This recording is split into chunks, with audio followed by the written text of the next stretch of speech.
The advice I would give them is to really focus on the vision. People don't judge you based on what you have now.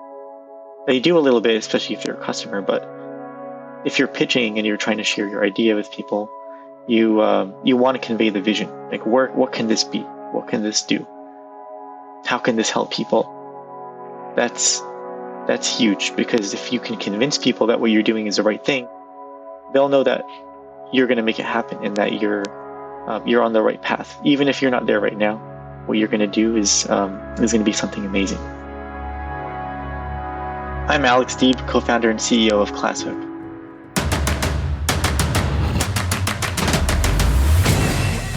This is Code Story, a podcast bringing you interviews with tech visionaries who share in the critical moments of what it takes to change an industry and build and lead a team that has your back.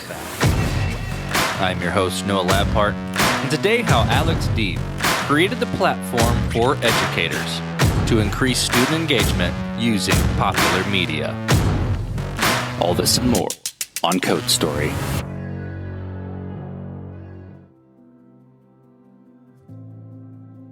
Alex Deeb was influenced by the education space early on.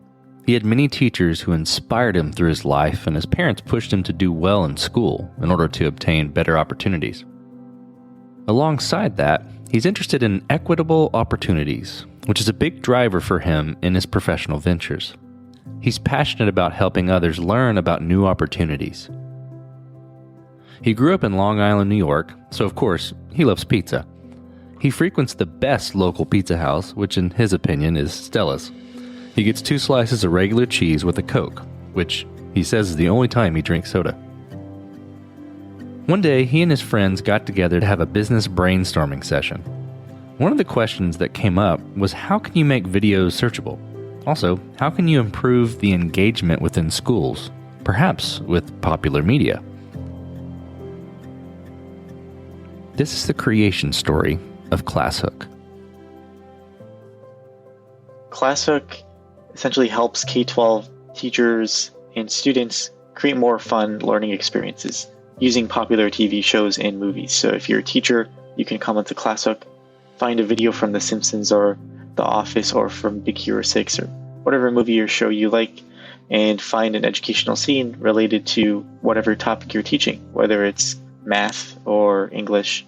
We have content across the curriculum, mostly the core subjects, but also business, health, social emotional learning, a lot of focus areas for schools today. Making learning interactive as well. So besides finding the videos, you can come on and teachers can create live discussions. They can embed questions in the videos. We have a vocabulary finder they can use to teach vocabulary through a TV show or movie instead of some boring YouTube video or something else. ClassHook's a great resource for them. We currently have 20,000 teachers in over 20,000 schools using ClassHook today. It really came about initially from a brainstorming session at my alma mater, Babson College. For those that don't know, Babson's a top entrepreneurial school, and it wasn't unusual for us to have business kind of brainstorming sessions where I got together with some friends and we just thought about business ideas to pursue. One of the things that really caught my attention was, like, whenever I would go to YouTube or some watch a video, I don't like watching videos. I prefer to read to get information because I can skim through it very quickly. I would wonder, hey, how can I get to the meat of what I want to learn in this video quicker? And so basically searching within video, and kind of took that to my co-founder Joyce, who has experience as an educator and has been tutoring. And she said, maybe we can apply this to education.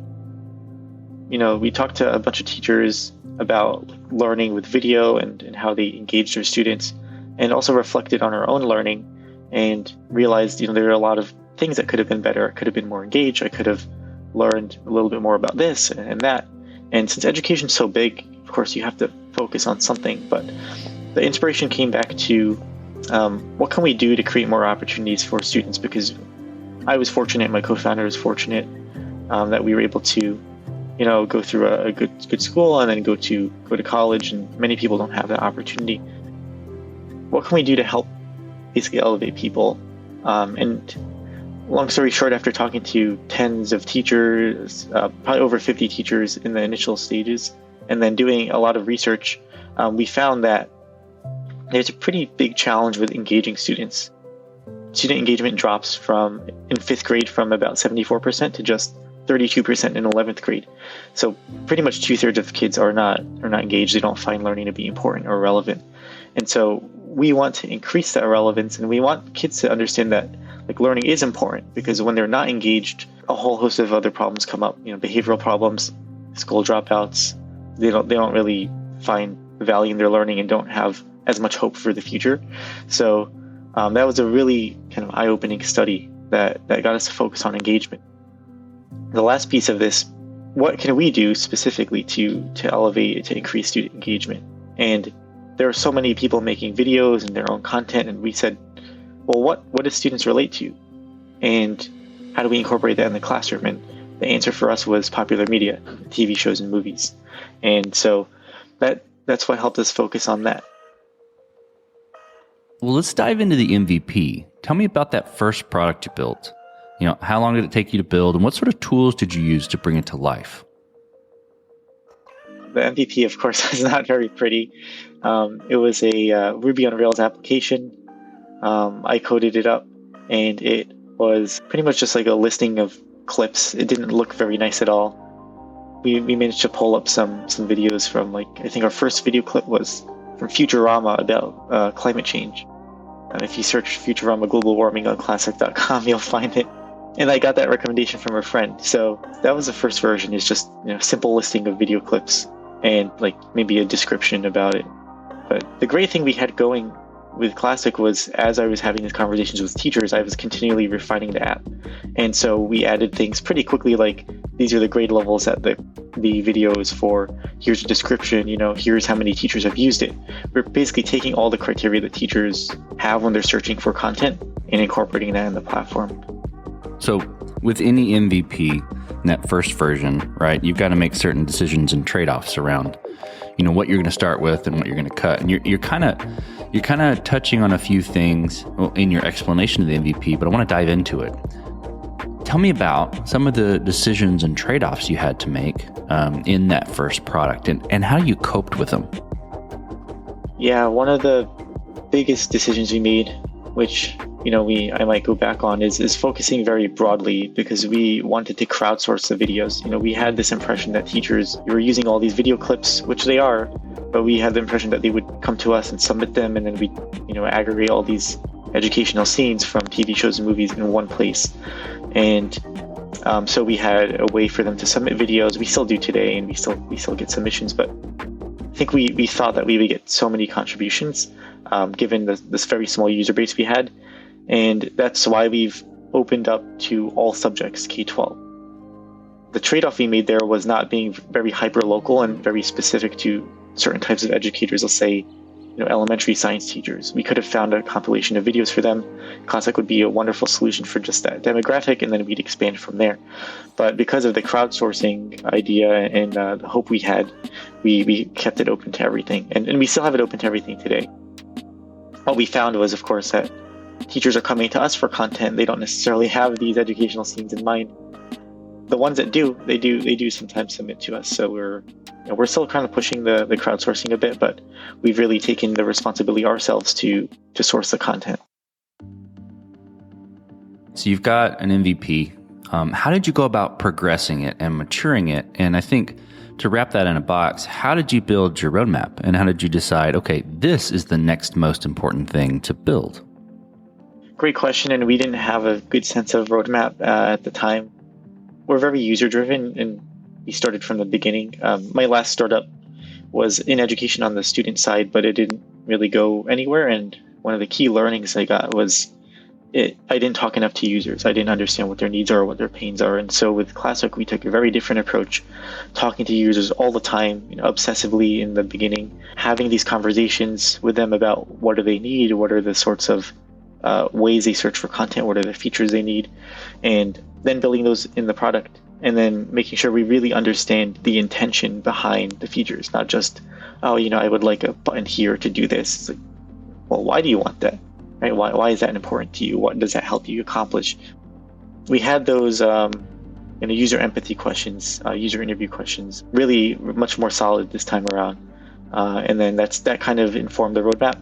It was a part-time thing for a while, so we didn't really have too much a sense of priority, but what we were hearing most from teachers, we incorporated in the product. Let's switch to team. So how did you build your team? And what did you look for in those people to indicate that they were the winning horses to join you? Yeah, we're still a small team, but I could speak about my co-founder. We have very complementary skill sets. So I'm really good on the tech side. I'm good on the startup side. Worked in Silicon Valley, and I had my own startup. So kind of figuring out how to be scrappy is my thing. Joyce has experience as an educator and as a tutor, and also in the sales side. So she's really good at those areas. So that's why I look for who can fill in gaps for me that I can't fill in myself. And then on the team side, we look for people who can work very autonomously, who can take things and run with it. I don't have time with how small our team is right now still, and the limited resources. I don't have time to manage people and kind of babysit people. So we look for people who are self-starters, who are self-learners, who are very empathetic to users. So it doesn't matter what department you're in. We want you to understand the pain that users have. We want you to understand, and try to figure out how you can support users, because that's our goal. Every department we see has that responsibility, even if you're not directly doing it, you're indirectly supporting users. Those are the main characteristics, I think. Being very autonomous, being able to figure things out, and then the last one is having a lot of user empathy, being able to really see things from the user's perspective. What have you done to secure these type of people? Like what has been most effective to find and secure this type of talent? It's difficult, and we don't always get it right. We ask a lot of questions about how they work, how they handle uncertainty. We look at past projects, past performance. It does depend on the role that they're into. Of course, we'll weigh some areas more than others. For example, if they're a content specialist, they're going out, watching movies, finding content for our website, which for many people is like a dream job, just watching TV shows and movies. Even for them, we want them to understand, this is what educators look for. This is what would be appropriate in a classroom. This is what is useful for showing certain concepts. We also in some cases, do an assessment, like maybe hire them on contract for a part-time, and then we'll see how they're performing, and then, maybe offer a full-time or a longer-term working arrangement with us, just to reduce risk. So I think being very diligent about the questions we ask, and making sure that questions we ask really get to the heart of understanding who that person is and what are their motivations during the interview process is what we do. So let's switch to scalability then. So did you build this to scale efficiently from day one, or are you fighting this as you grow? Definitely fighting as we grow.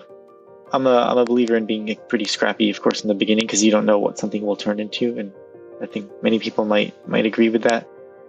Now, we're seeing issues where during peak periods of usage at schools, because we have a seasonal business right now, in December, it's not there's not very much usage, especially as we're right by the holidays. So great time for us to unwind and also focus on certain product development tasks without having to worry about affecting users too much. We built it just we kind of built it very scrappy at first, and then now we're dealing with the growing pains. Well, as you step out on the balcony and you look across all that you've built, what are you most proud of? I'm most proud of the almost like all-in-one solution we've made for helping teachers not only find a video clip that's really engaging and really high quality and really fun for their students, but also they can use it interactively to increase student engagement and get students invested in their own learning. The kind of whole suite of engagement tools we've built alongside the platform, or alongside the video clips, I kind of wouldn't have imagined the platform to transform into this, if you asked me when we started. Let's flip the script a little bit. Tell me about a mistake you made and how you and your team responded to it. Really early on, we launched a feature called Activity Feed, where teachers can see what other teachers are doing. They can follow them, kind of like Twitter. It was a waste of time. We got some teachers to sign up for it and try it out, but no one was really using it, and We also didn't even have metrics to see who was using it or how they were using it. It was something we just kind of threw together because we thought it would be useful. Looking back, I think it's still useful, but there's a lot of changes I would make to it. We really just launched it because we thought it would be innovative and cool, and we based it off of social media, but we didn't really do the due diligence to understand what sorts of pains or what it would solve or how it would help teachers. What does the future look like for your product and for your team? So actually, ClassHook will be transforming quite a bit, at least that's how I see it in the future. We will be transitioning more to a machine learning company, being focused on automatically identifying learning moments in popular TV shows and movies, so that anyone could learn through their favorite media, whether it's your favorite podcast like Code Story, or it's your favorite radio segment or favorite YouTuber. We want anyone to learn through whatever medium is most comfortable for them, and we want to develop the technology to power that. Our team is going to be a lot more focused on that, hopefully in the coming months.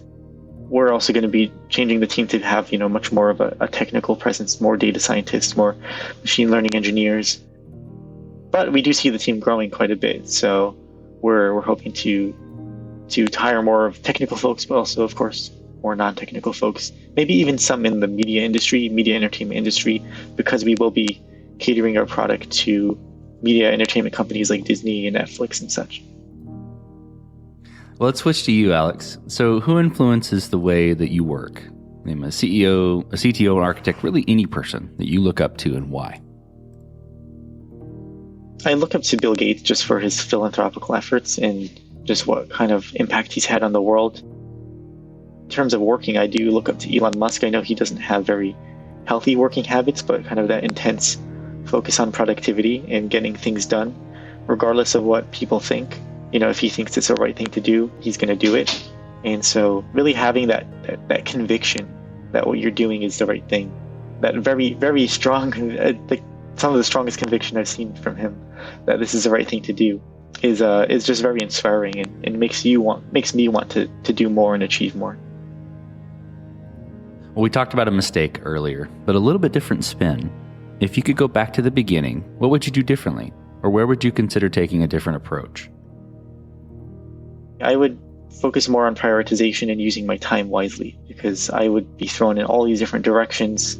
My previous startup was it was only a solo operation, so I'm not used to having people reach out and doing podcasts and doing all these sorts of initiatives, and everyone wants your attention, and it's both people internally and externally, and really prioritizing, focusing on what's important and what's going to help us hone in on certain metrics and improve certain metrics. That's one thing that I would definitely improve my prioritization skills and time management skills. The other thing would be catering the product to a more specific niche. So as I mentioned earlier, focusing on elementary science teachers at first and then expanding from there. Just because when we started out, a lot of teachers were coming on the platform, but they were finding there's not enough content for their needs. We might have, let's just say, 10 videos, and 2 are for science, 2 are for English, 2 are for math. A math teacher's was going to want more than two videos. If we had focused from the beginning, we would have 10 science videos as an example, and there would just be more of a robust offering for that specific niche. Well, last question, Alex. So you're getting on a plane, and you're sitting next to a young entrepreneur who's built the next big thing. They're jazzed about it. They can't wait to show it off to the world. Can't wait to show it off to you right there on the plane. What advice do you give that person, having gone down this road a bit? The advice I would give them is to really focus on the vision for what they're pitching. People don't judge you based on what you have now. If you're pitching and you're trying to share your idea with people, you want to convey the vision. What can this be? What can this do? How can this help people?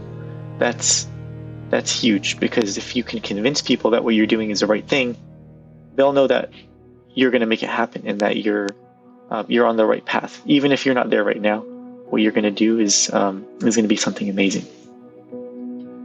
That's great advice. Well, Alex, thanks for being on the show today. Thanks for telling the creation story of ClassHook. Thanks so much for having me, Noah. And this concludes another chapter of Code Story. Code Story is hosted and produced by Noah Labhart. Be sure to subscribe on Apple Podcasts, Spotify, or the podcasting app of your choice. Support the show on patreon.com/codestory for just $5 to $10 a month. And when you get a chance, leave us a review. Both things help us out tremendously. And thanks again for listening.